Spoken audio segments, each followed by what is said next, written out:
اے میرے بیٹے جب تم کسی پر تنقید کرو تو اپنی عادت بنا لو کہ شہد کی مکھی کی نظر سے دیکھا کرو اور لوگوں کو عام مکھی کی نظر سے نہ دیکھو، ورنہ تم گند پر ہی گرو گے۔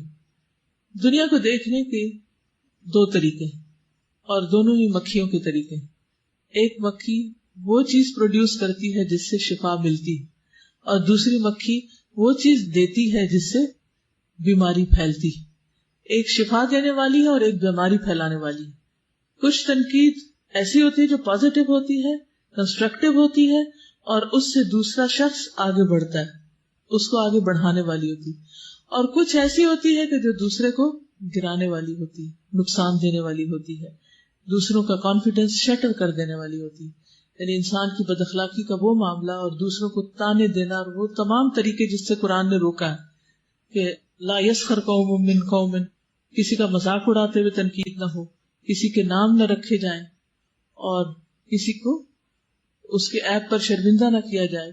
لا تلمزوا انفسکم ولا تنابزوا بالالقاب، ان چیزوں سے پرہیز کیا جائے۔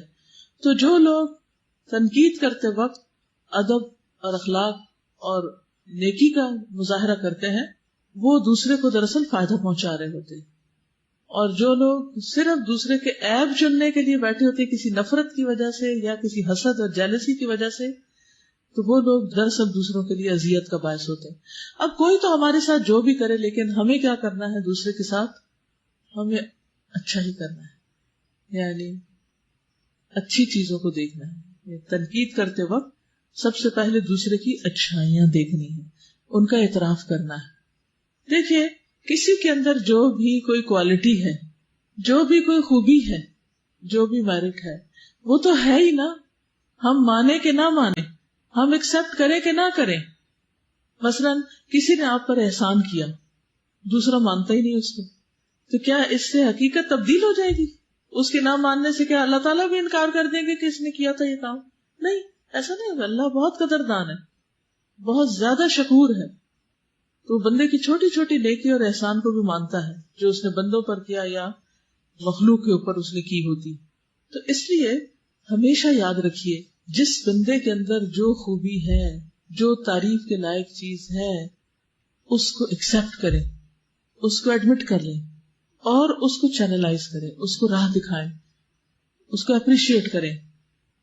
کیونکہ اگر آپ نہیں بھی مانیں گے تو کیا ہوگا؟ وہ چیز تو رہے گی اس کے پاس، وہ تو اسی کا حصہ ہے، وہ اس کی قسمت ہے، اس کا رزق ہے جو اس کو اللہ نے دیا ہے۔ تو آپ کے انکار کرنے سے وہ بدل تھوڑی جائے گا، آپ کے حسد کرنے سے اللہ تعالیٰ اسے چھین تھوڑی لے گا، ایسا نہیں ہوگا، وہ ادھر ہی رہے گا۔ آپ کی خوشی اس میں ہے کہ آپ اس کو مان جائیں۔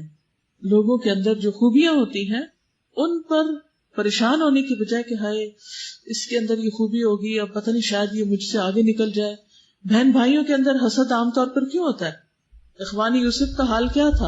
حضرت یوسف علیہ السلام کے اندر جو خوبیاں تھیں وہ انہوں نے مان کے نہیں دی، اور باپ کو بھی برگلانے کی کوشش کی، ادھر بھی گلے شکوے کیے، اور آپس میں بھی چالیں چلی، سازشیں کی، اور جا کے کنویں میں پھینک آئے۔ لیکن کیا ہوا؟ کیا حقیقت بدل گئی؟ کیا ان کی خوبیاں چھپ گئی؟ کیا اللہ نے قدردانی نہیں کی؟ کہاں سے کہاں پہنچا دیا۔ مشکلیں ضرور آئیں، تو بعض اوقات جب اللہ تعالیٰ کسی کو کوئی چیز دیتا ہے تو مشکلوں سے گزار کے دیتا ہے تاکہ اس کی قدردانی بھی ہو۔ تو اس میں ہمارے کرنے کا کام کیا ہے کہ دوسرے کی خوبی کو ایکسپٹ کر لیں، کھلے دل سے تعریف کریں، مان جائیں۔ اس سے آپ بھی انجوائے کریں گے اور دوسرا بھی کرے گا، اور آپ کے تعلقات بہترین ہو جائیں گے۔ اور دوسری طرف کس چیز سے بچیں؟ خالی خولی تنقید سے۔ یعنی ہر شخص کے اندر خامیاں بھی ہیں، خوبیاں بھی ہیں۔ پہلے اس کی خوبیوں کو اچھی طرح دیکھ لیں، پھر اگر کوئی چیز آپ نے اصلاح کرنی، امر بالمعروف نہیں انل منکر کرنا، تو پھر اس چیز کا آپ بس اتنا ذکر کر دیں کہ یہ چیز نہیں ہونی چاہیے، یا یہ چیز اگر نکل جائے تو کیا ہی اچھا۔ جیسے حضرت عبداللہ بن عمر کو نبی صلی اللہ علیہ وسلم نے جب تہجد کے لیے کہنا تھا تو آپ نے ان کی کیا تعریف کی تھی؟ کیا فرمایا تھا آپ نے؟ کتنا اچھا ہے عبداللہ اگر رات کو اٹھنا شروع کر دے۔ اور اس کے بعد انہوں نے کبھی بھی زندگی میں تہجد کی نماز نہیں چھوڑی۔ تو کروانا تو ایک اچھا کام تھا، اچھے کام کے لیے ابھارنا تھا، لیکن اس کے لیے عین و زباب نہیں استعمال کی۔ کتنا اچھا ہے عبداللہ، کیا ہی اچھا ہو اگر وہ رات کی نماز بھی شروع کر دے۔ یعنی تمہارے اندر بہت سی خوبیاں ہیں، یہ بھی اختیار کر لو، یہ طریقہ ہے.